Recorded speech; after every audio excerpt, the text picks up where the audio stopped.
Podcast Network Asia. Kuda ng kuda, sila'y di mapigilan. Talak ng talak, di rin mapagsabihan. Kaya yan na, ginawa ng podcast, ang Tambalan. Hey! Tambalan na! Welcome to another episode of the Tambalan Podcast, a Spotify exclusive. Kwento ni Maya. Si Maya na naghahanap ng kanyang tatay. Ay, akala ko yung please be careful with my heart to. Alam mo, partner, Si Maya. ang dami ng of course, love natin yung teleseryeng yan, pero ang dami ng bago. Napaghahalata talaga yung, may bago na nga ginawa si Jody. Kala ko diba? kwento ni Maya pa rin eh. Si Maya naghanap ng kanyang tatay. Nahanap niya kaya yung tatay niya? Anong effect nito sa kanyang buhay? Abangan. Mula sa Mahiwagang Burnay. Ang kwento.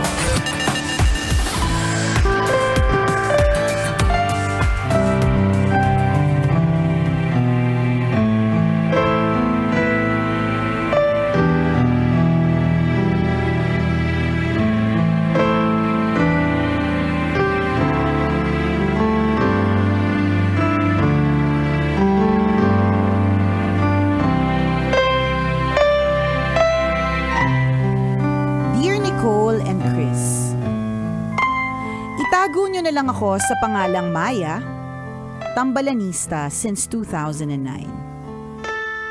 Sumali ako sa school pageant dati at tuwang-tuwa ako hindi lang dahil nanalo ako, but also because kayo ang hosts.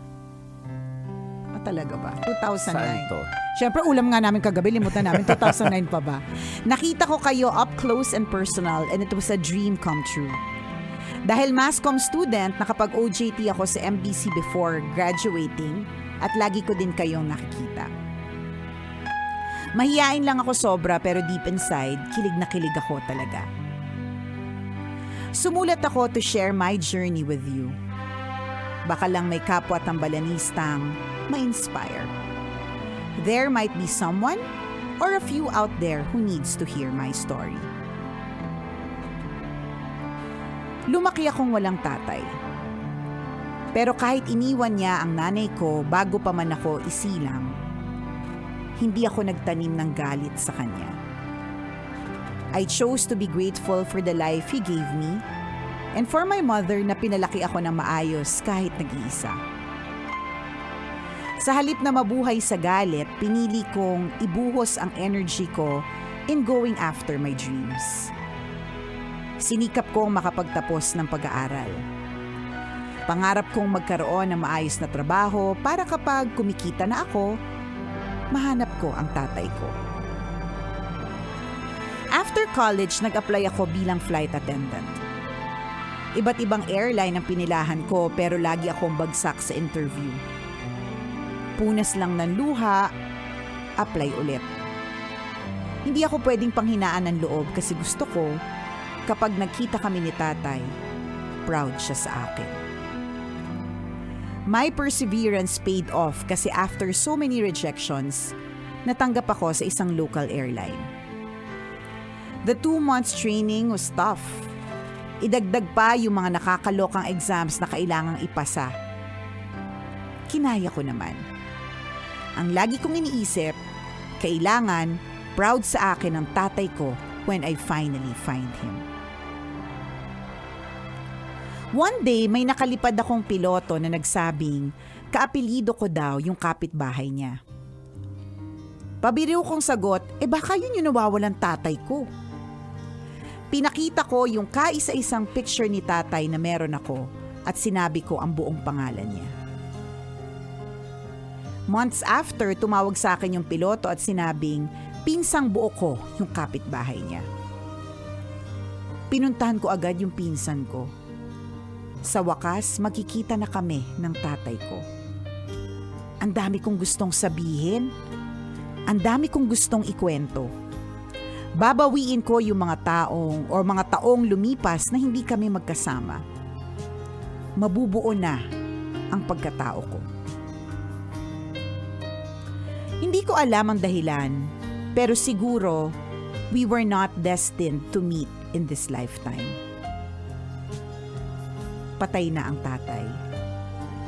Sa puntod niya, binuhos ko ang mga luhang matagal ko nang kinikimkim.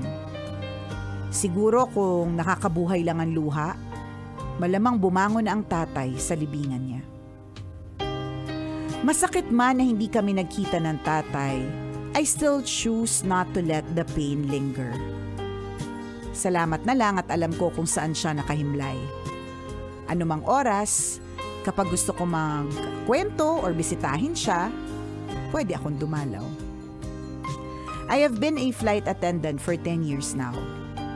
Hindi ko alam kung hanggang kailan pero gustong-gusto ko ang trabaho ko.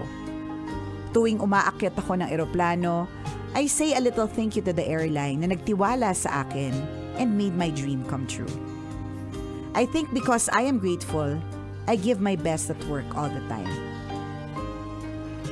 Sa mga kapwa ko tambalanista, I want to share with you 3 things that life has taught me so far.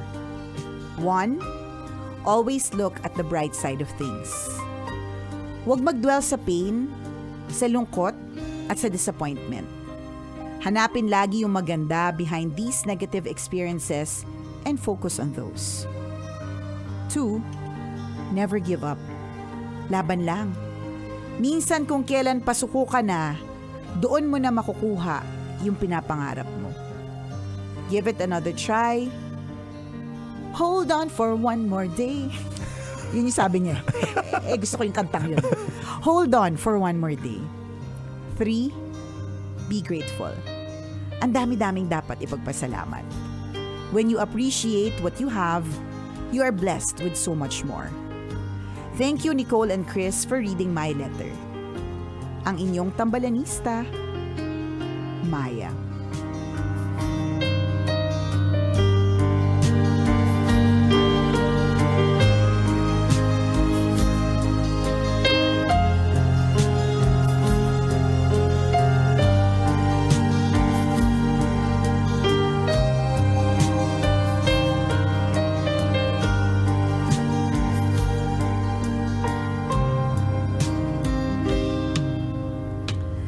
Ayan. Hello, Maya. Okay, so una, nag-meet na pala tayo in so many instances kasi nanalo ka sa pageant, kami yung host.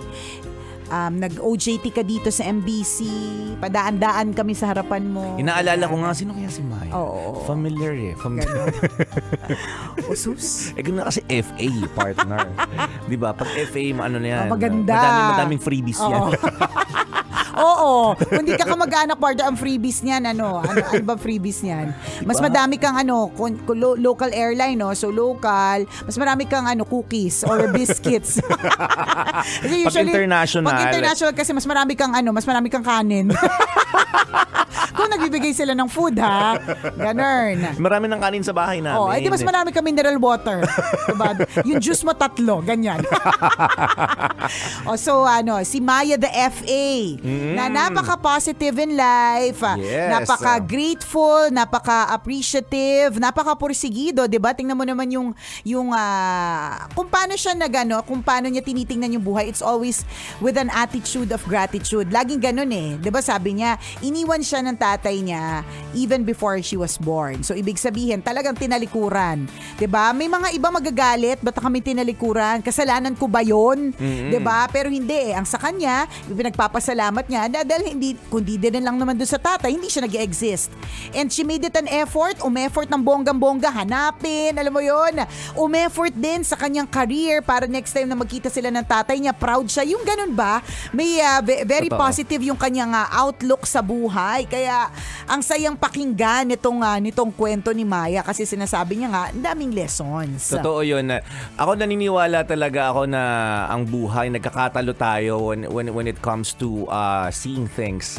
Your mindset, your perspective. Correct Diba? ka. Kung sa iba kasi nangyari to, talagang ang impact nito kakaiba. Galit. Diba? Galit, Yamot. rebellion. Diba? Pag-rebelde sa mga magulang, lalong-lalo na sa tatay. Pero may mga tao din kahit same situation, pero mas minabuting hindi magtanim ng galit at kakitaan pa rin ng magandang dulot ang ganitong klase ng sitwasyon.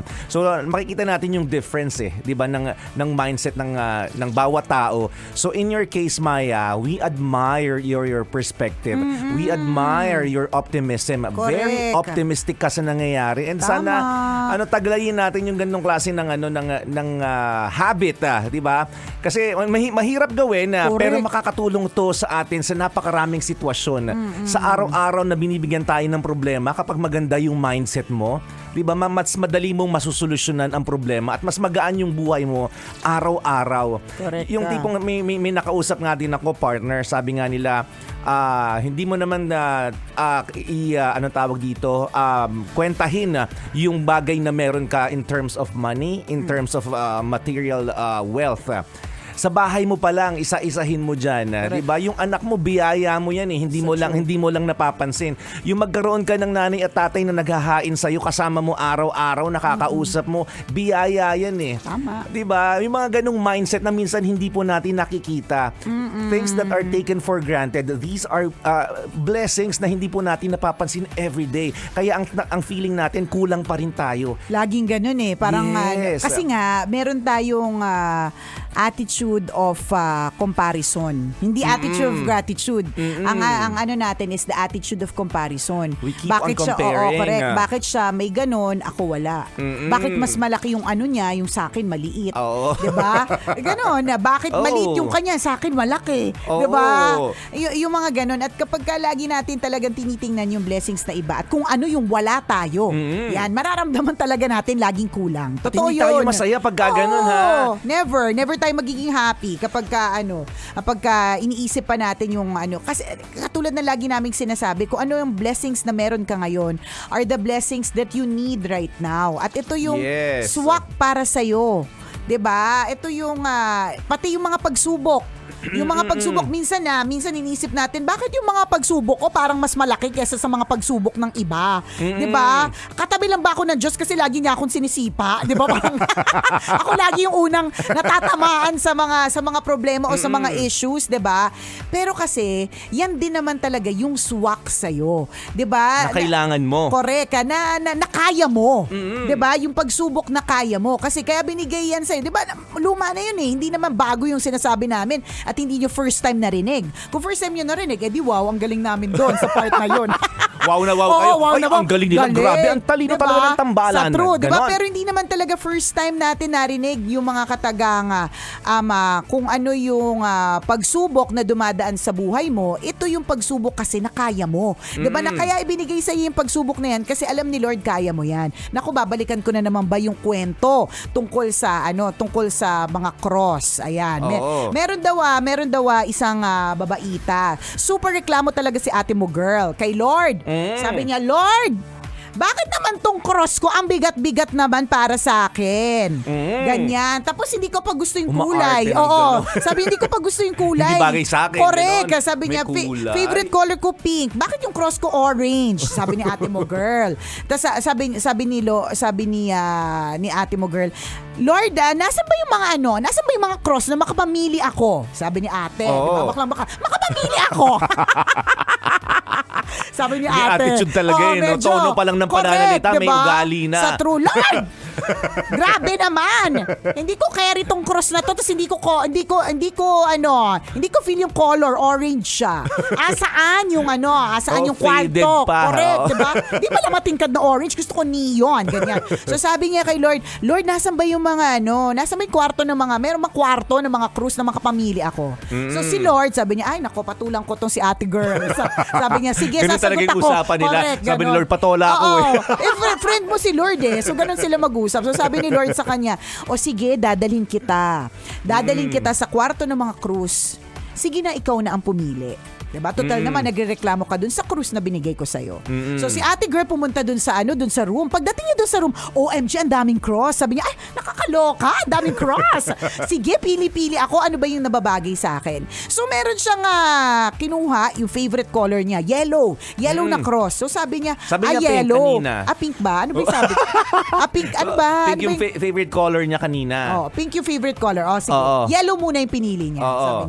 Sabi niya, itong yellow mukhang maganda. Oo. Binitbit niya yung cross. Sabi niya, ay, ang bigat. Ayoko nito. Ang arte-arte talaga. Sabi, ang bigat naman nito. Ayoko. Diba? So, inalis niya yung inalis niya Makinis yung ba si ate? yellow. Hindi ko sure. Kung maka-arte, baka. Baka makinis. Kung maka-arte naman si ate girl. Tapos, nakita niya yung pink. Kasi tama, pink ang yun yung favorite favorite niya eh. Nakita niya yung pink. Pagkita niya doon sa pink, sabi niya, ang tingkad, pero ang liit. Nung nilagay niya nilagay niya sa balikat niya, ay parang tanga, ang liit ng cruise. Diba? Baka sabihin naman nila. Ang liit-liit ng cruise na pasangko, diba? Oo. So, ang dami niyang trinay. Iba't ibang kulay, iba't ibang sukat. Finally, may nakita siyang cross. Oh. Cross na color orange na hindi matingkad. Nung nakita niya, ay try ko nga to, ang dami ko ng trinay. Nung paglagay niya sa balikat niya, yung cross na yon ay saktong-sakto sa balikat niya. O ngayon, sabi ni Lord, ano? Sabi ko sa iyo Sabi ko sa iyo eh. Ikaw Kasi yung, tigas ulo mo correct eh. Yung binigay kong cross sa iyo, kaya yan ang binigay ko sa iyo. Kasi yan yung kaya mo. Yan yung sakto Yan para yung sa iyo. sakto para sa iyo. So ganun yung lesson ng Mahiwagang Burnay. Same with blessings and same with struggles. We compare. Bakit siya mas konti yung mga problema niya, ang sama naman ng ugali niya. O kaya bakit ako ang dami ko na nga paghihirap, dinagdagan pa. Kasi nga, para kasi sa'yo yan eh. Swak yan sa'yo. Yan yung cruise na para sa'yo. Ganon din sa blessings. Totoo. Diba? Bakit siya mas malaki, akin maliit? O diba? Kasi mas malaki yung kaban niya. Yung sa'yo sakto lang. Kaya yan lang din yung blessings na binibigay. Kasi yan yung para sa'yo. Correct. So bottom line is magpasalamat ka kung anong meron ka ngayon. Correct. Kasi yan lang muna yung kailangan mo Yes. sa ngayon. Yan ang tinatawag na attitude of gratitude. Ganun. Favorite ko yung kwentong yun. Yung cross na pili-pili. Oo. Maganda pag may mga ganong analogy. Parang nagkakaroon tayo ng better understanding Oo, sa, diba? sa kwento, sa lesson na ini-impart ng Mahiwagang Burnay. Burnay? Burnay, arte. Gumay dun sa maarte. Burnay. Oo. Diba? Magandang yan mga kaibigan. Napakaganda nung mindset ni doon talaga minsan ma-admire mo ang isang tao because of his or her mindset. Not because of ando na yung pagiging maganda, pagiging pogi, pagiging makinis, pagiging may estado sa buhay. Pero in the long run, mas bibilib ka dun sa mga taong napakaganda ng mindset regardless of his or her status in life. Sa true. Kasi sa mindset pa lang panalo ka na eh. Meron ngang dahil dun sa sinabi mong ikigai, hindi ko pa lang siya na-start. Nung nakaraang Big Bad Wolf na book sale, may nakita akong book ng Ikigai. Ayun yun. Binili ko. Oo, binili ko siya. Tapos nakita ko, ay, ang daming English, nakakatamad. Charot.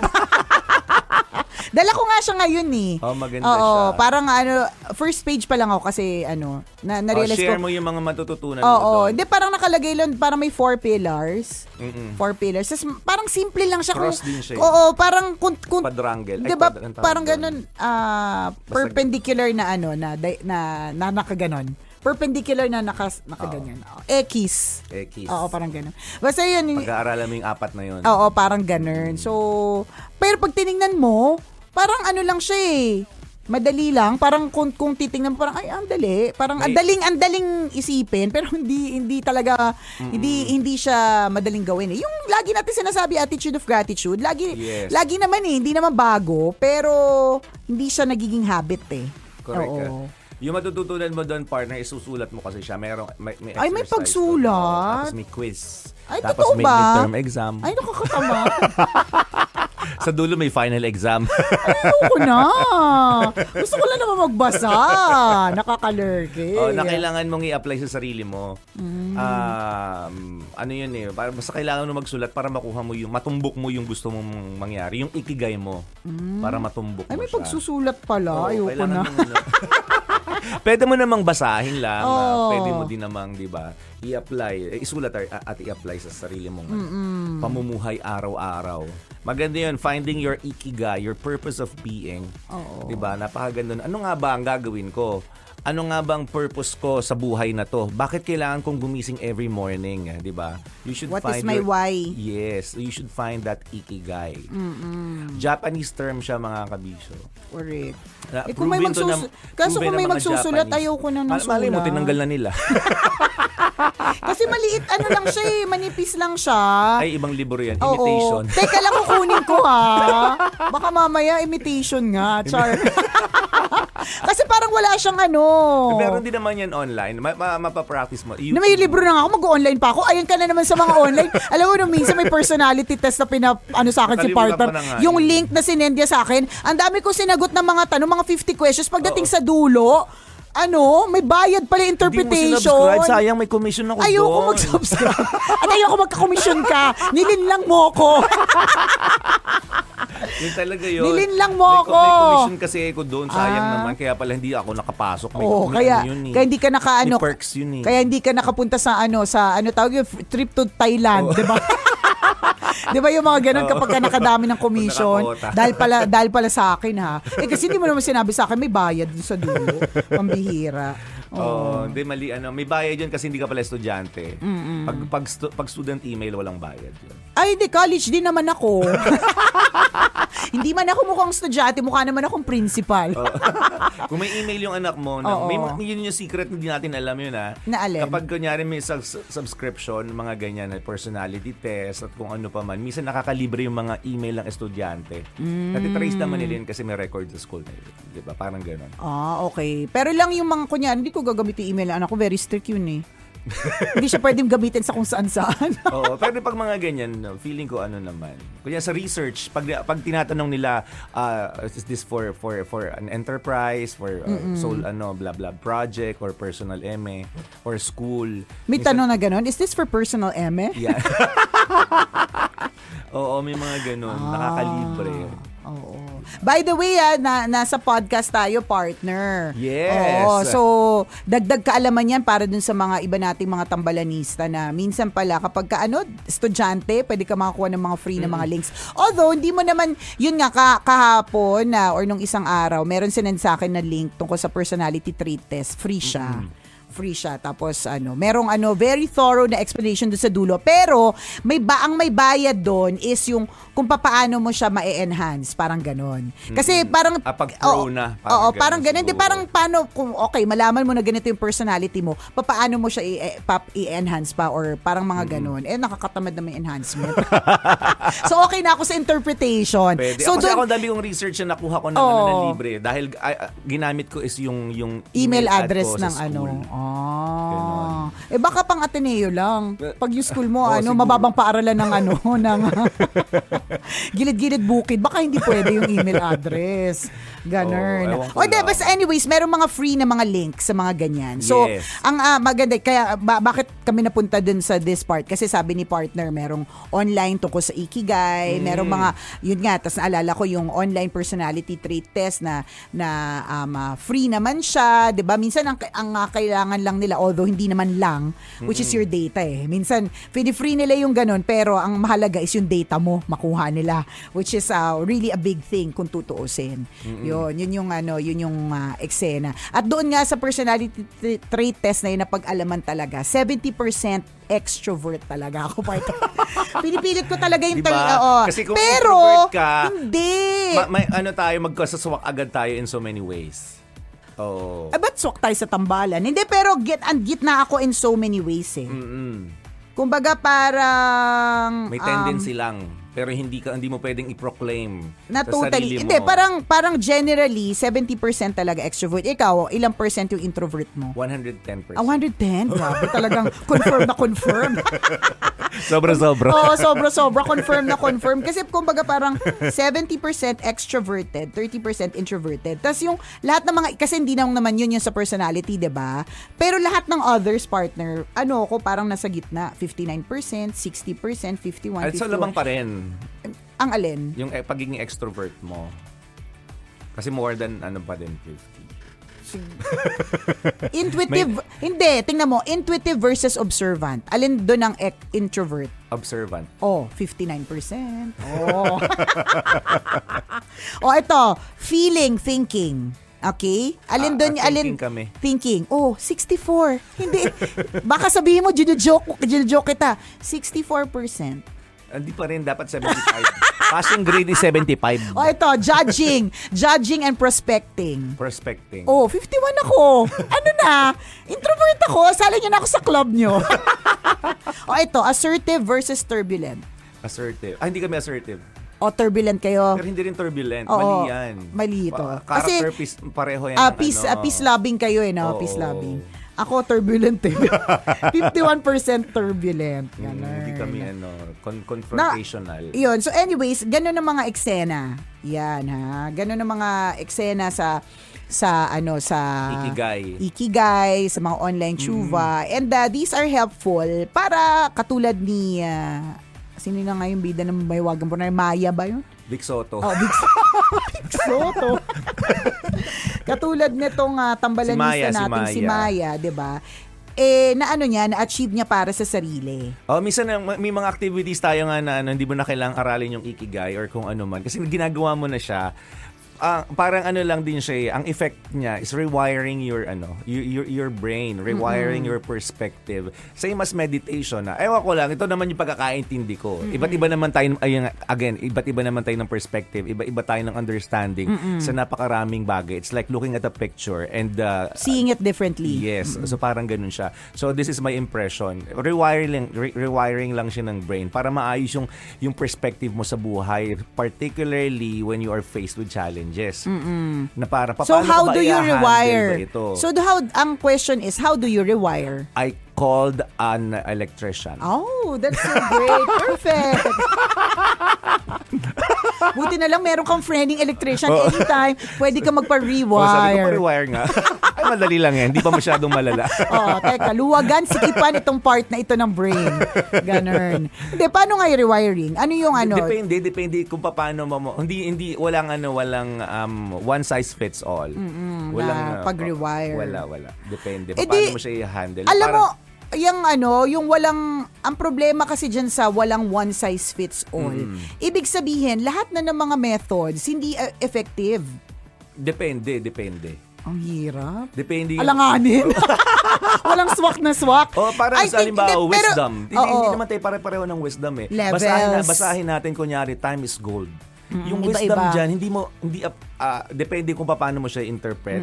At depende sa experiences mo. Yes, kaya sinasabi natin one size fits all. Isa lang yung quotation na nakita natin, pero depende po paano mo siya i-apply sa buhay mo. Depende kung paano ko siya i-interpret sa sarili ko. Ganun siya. So depende kung paano mo siya i-rewire. Kaya ano yung mas practical or mas practical ba? O tama, practical application of rewiring. Depende. So yung mga iba nga, yoga, meditation, talagang matinding challenges, matinding experience. Ang nagpapa-rewire. Oo.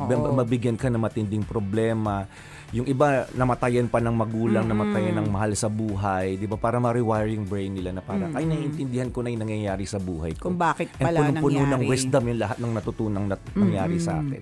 May ganun eh. Pero merong mas tawag dito, yung sinasabi ko partner na mas swak na practical application. Kasi kumbaga, feeling ko yung rewiring is a theory.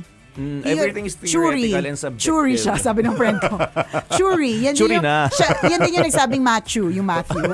So yung churi, sabi niya. So, theory siya. Pero, dahil theory siya, paano yung practical na application? So, kaya nga ang tanong ko baka lang meron ka ma-share na parang sobrang practical na application. Kasi sometimes, yung, ano to partner, ang hirap naman ng mga usapang matatalino, nakakainis talaga.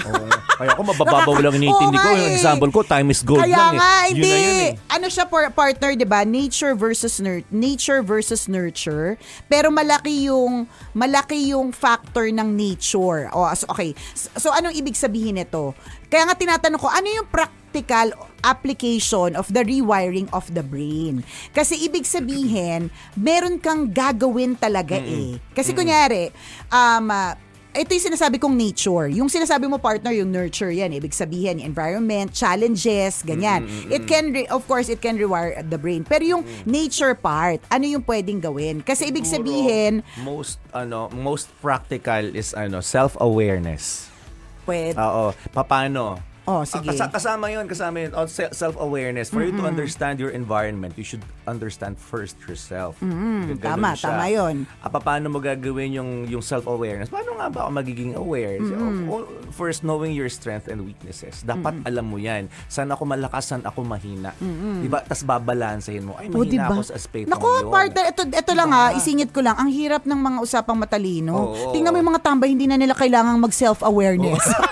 Hindi na nila kailangan ng ikigai, Diba? na 4 pillars of kinemelati. Oo. 'Di ba? Mga eme-emeng tsuva, 'di ba? Hindi, pero gets ko 'yan. Pero ano partner, yung mas parang scientific part of being self-aware is understanding and kaya lang kasi dito sa Pilipinas, wala pa kasi tayong ganong klaseng test eh. Sa ibang bansa meron. Puro drug test kasi tayo dito. Oo, puro lang drug test talaga tayo eh. Sa true. Laging- Expired na antigen, di ba? Oo. Pregnancy test, ang dami Rampant kasi yun. nabubuntis. Tapos UTI. Oo. Test ng UTI, ganon. So yung test na yun, meron lang sa ibang bansa. Itong podcast naman natin is also being listened to in other countries. So kung dun sa bansa po ninyo ay meron pong tinatawag na SPECT, SPECT. Yan talaga yung pangarap ko na test na gawin sa akin kahit hindi naman kailangan. Pero Ano yun ba yung to? Parang pregnancy test? Parang hindi, ganun. siya partner, parang self-awareness of how your brain is made. Yun yung sinasabi ko na nature versus nurture. Kasi yung mga self-awareness, yung mga pagsubok, challenges, what you go through, nurture yan eh. Yung nature is how it is made. So ibig sabihin, ano ba yung itsura nung mismong brain mo? Kasi meron akong isang friend na nung na-realize niya na sobrang sama para sa brain niya, okay, particularly sa brain niya, kasi sabi mo nga partner, di ba, hindi naman siya one size fits all. Sobrang sama nung kape sa brain niya, kasi yung pag umiinom siya ng kape, which is ang pag inom niya kape is mga 7 to 8 cups a day mga ganun. Mas madami pa kaysa sa baso ng tubig. Ang effect nun sa brain niya, kasi merong part ng brain niya na lumalaki tuwing umiinom ng kape. So yun yung sinasabi ko na nature. So yun yung maganda na malaman din natin. Yun nga lang, kaya nga yun yung sinasabi ko na parang Hindi kape yung mas iba iniinom niya. Pampalaki talaga. Ay, di. Makabili Tumitira nga. Tumitira ng pampalaki. Tumitira ng Flavor, pampalaki. coffee flavor lang siya. Diba? Coffee flavor pero minsan pampalaki. nakainom yung kaibigan ko na ganun. Talaga? Sabi niya, pre, lumaki. Share Inom naman pa rin. dyan. Strawberry flavor. Share link please. Share link please. Nagkataroon siguro side effect kaya sa brain. Kaya sa brain napunta, no? Oo, yun talaga Sabi ko yun. na nga ba, pampalaki talaga. Babae yun. Kaya pala. Mali. Dapat sa lalaki lang Oo. tumitira, no? Sinabi, may ano dun eh. May may warning dun. oo, may warning. nakalagay na may naka-asterisk, hindi niya binasa. Oo. For male only pala. Akala niya, ay medyo malabo na kasi mata. pampalaki. Medyo malabo na kasi mata ng friend ko, nakalagay for male only. Akala niya female only. Nalito yung brain. Di ba nakalagay rin not recommended, lalo na for pregnant. Ay. For kids, Hindi ages, niya blah, blah, nabasa. blah. I'm so sorry, my friend. Ganon. Hindi. Merong yung brain natin, sobrang, if we know how it is wired, merong ways to rewire it practically. Ibig sabihin, food na iiwasan, food na may dadamihan. factor yan. Oo, yun yung ganun kasi, siya, kunyari, yung part ng brain mo na in charge of emotions ay mas malaki than the regular one, parang mga ganun. Meron kang mga gagawin para sa sarili mo para ma-rewire siya. Parang ganun. So, Parang ibig siguro sabihin, pag nagda-diet ka, iba-iba din. oo, correct. Ganon. What works ma-achieve for you, mo. correct. What works for you may not. Parang yung tama yung klase ng diet na depende sa blood type. May ganun nakalimutan ko na ang tawag doon eh. So, diba, para siyang ganun. Walang one size fits all. Oo. Hindi pwedeng ganun. Tapos, maganda yung, to relate to what you said na self-awareness, maganda kung aware ka kung anong klaseng brain meron ka. Kaya na-amaze talaga ako sa organ na yan eh. Kahit na meron talaga akong ibang favorite organ. Diba? Second in line is the Masarap brain. siyang paglaruan. Oo. Masarap Parang, paglaruan yung brain paano? mo. Masarap siyang i-challenge Correct. minsan na parang Hindi, nakakapagod. Pero, pero 'di ba, nakakatuwa. Tsaka partner, ma-amaze ka. kapag naintindihan mo why a person kung bakit ganun yung, pag naiintindihan mo yung wiring ng person na yun, mas magiging kinder ka sa kanya eh. Na parang, kaya pala siya ganyan kasi ganito. Kasi ganito siya. Mas magkakaroon ka ng understanding, tas you will be kinder to that person, yung mga ganong eklabo. Pero tama na, tigil na natin to kasi feeling ko pang matalino. Hindi bagay sa brand natin. Feeling ko mamarunan lang Oo nga tayo. Pero eh. hindi naman kami pro. This is just Parang base tip of lang the din sa iceberg. observation. Oo. Hindi, from hindi lang observation, things that we have read. Kasi Oo. kung observation part, very marites lang yung ano. Oo, hindi, pero sabi nila Oo. pag nasa kasi pag nasa ganitong field, yung observation natin, lahat Ay, oo naman. Oo diba? naman. Pero yung mga rewiring of the brain, chu-chu-chu, ganun. Ano siya, mga binabasa po namin yan. Oo. Yun. Hindi lang po yung parang na-observe ko, ganun-ganun, chu-chu-chu. Oo, Ano mga siya? na-acquire din namin Acquired knowledge. Pero sobrang tip of the iceberg. Thank you for saying, partner, na hindi po kami pro. Oo, baka sabihin na, baka ito na yung inyong ito na talaga. This may be something that can inspire you to read more about it. Yun siguro para introductory mas lang ito, so pwede parang mong ganun. i-explore. Hindi pa nga introductory yung sa atin. Ano ba yung sa atin, partner? Parang Preface. yun. Preface. Yun, yung basta unang letter dun sa libro. ganun siya. Oo. Mga ganun. Yan, ang daming intindihin tungkol sa buhay. Kaya nga buti na lang talaga yung kaibigan ko, tambay lang, di niya iintindi yung mga bagay na to. Nagmula naman to kasi do sa pagkabilib natin do sa mindset ni Maya. Di Sa ba? wiring ng brain ni Oo, Maya. kasi tingnan mo, yung sinasabi natin, ang nag-trigger doon, ang turning point kasi doon, yung tingnan mo, lumaki siyang walang tatay, hinanap niya, longing for a father figure. Nung time na mahahanap niya sana yung tatay niya, nalaman niya patay pa. Diba? So, imagine the struggle, imagine the journey. Ang hirap nun. Tapos, yun nga, natuto siya na, di ba, hindi pala ako dapat magtanim ng galit, di ba? Instead, di ba, kapulutan ko pa ng napakaraming aral itong leksyon ko na i-share ko sa tambalan. So imagine yung rewiring ng brain because of that challenges, because of those challenges. Na minsan yung mga problema natin yung nagtuturo talaga sa atin para ma-rewire yung brain natin, para magkaroon tayo ng better understanding about life. Yun. Di ba? Yung mga problema, yun, isa din yun, naniniwala ko, isa yun. Napakalaking factor ng problema na binibigay sa atin para magkaroon tayo ng mas magandang pangunawa sa buhay. Kasi talaga namang yung wisdom, kasi nga, katulad nga ng sinabi ko kanina, not everyone is given a chance to understand how their brain is made. Or kung ano yung genetic makeup or nature. 'Di ba? Yung biological, kung ano talaga itsura niyan. Hindi lahat eh. Hindi lahat. Sa Pilipinas, wala. 'Di ba? Kung sa ibang bansa meron, di naman sure kung gaano kamahal. 'Di ba? At kung kailangan man or whatever. 'Di ba? Pero yung part na yun na nurture, which is yun nga, pagsubok, yan, yung mga challenges, mga problema, napakalaking factor talaga yun kung paano tayo mag-iisip or yung ating POV. Dami tinuturo niyan eh. Dami tinuturo. Kaya minsan bibilib ka doon sa mga taong sobrang ang laki ng pinagdaanan sa buhay tapos na-overcome nila yung challenge na yun o yung problemang yun. Nakakabilib sila compared doon sa mga taong talagang spoon-fed. Yes. Diba na parang, ay talaga ba yumaman ka dahil mayaman na kayo? Diba? O yung tipong parang, ay, sikat ka kasi sikat naman talaga yung buong pamilya nyo. Hindi naman ikaw yung nagpakahirap dyan. Uy, pero hindi, partner ha. Kaming mga sikat. Charot! Alam mo, ano ko yan, yung sinabi mong yan, dati naging concern ko yan eh. Tapos isang friend ko na ang nagsabi na, okay, ganito. Ako, alam ko talaga sa sarili ko, dumaan ako talaga sa hirap. So, ibig sabihin, what I am now, how I think, how I act, yung wisdom, kung meron man, diba, na meron, ay dahil dun sa kinalakihan ko. Ibig sabihin, yung sa kawalan ko dati, yung mga ganon. So, ngayon, naging concern ko yun sa anak ko. Hindi kami mayaman, partner, pero definitely, hindi kami kasing hirap nung bata ako. So, ang problema ko yan, partner, alam mo, the overthinking me, sabi ko talaga, papaano siya lalaking maayos or papaano sila lalaking maayos kung whatever they need, they already have. Or hindi pa nga nila hinihingi, binibigay na namin kasi we can afford it. I mean, ibig sabihin, kaya naming ibigay. Hindi katulad dati, kailangan pa namin maghati sa isang burger. 'Di ba? Pag may birthday lang, merong pansit, 'di ba? Napuputulan ng kuryente. Ito hindi to nangyayari sa anak ko eh. So ang concern ko noon, paano siya? Feeling ko hindi siya lalaking parang kasi spoon-fed. Katulad din sinasabi mo, sikat siya kasi sikat yung family. Pero ang sabi talaga ng nung kaibigan ko, which makes perfect sense, na yung mga pagsubok niya ay iba sa pagsubok. Meron siyang different Oo. story. So meron siyang different story. So, hindi natin pwede kasi baka mamaya yung madami tayong mga mayayaman partner na nakatutok sa atin ngayon. Baka sabihin nila, hindi naman namin kasalanan. Ibig sabihin, mali kami. Hindi. Share nyo kasi yan para Oo, matuto din kayo sa correct. buhay. Meron silang sariling pagsubok na iba din at swak din para sa kanila. At kailangan namin yung kwentong yun on a different on a different tambalan podcast oo. yan. Episode yan. Correct. Para maintindihan din namin na come to think of it, partner, parang wala nagsusulat sa atin na sobrang yaman niya. Ay, hindi meron! Hindi Hindi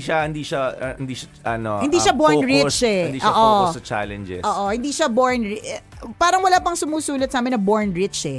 May mga iba na sobrang rich na sila, pero hindi sila born rich. Diba? Karamihan ganon. Correct. Yun, so Kasi gusto wala namin, silang story eh. diba? Hindi meron, pero iba yung kwento nila, iba yung challenges nila. Kaya nga sabi mo nga, partner, it's gonna be for a different tambalan episode. Kasi we'd also like to know, diba? Yung mga born rich, born popular, born with a silver platter and a golden spoon and a bronze mangkok, diba? Yung mga ganon. Ano po yung challenges ninyo? Saan yung pagsubok? Paano yung pag-gain nyo ng wisdom? Kasi kawawa naman. Money. Diba? It's all about, diba? Parang, diba? Paano ako yayaman? Ganon. Hindi ganon eh. Kasi yun tayo eh. Paano ako aangat? Paano tayo magiging okay? Kasi nga, lumaki tayo sa hirap.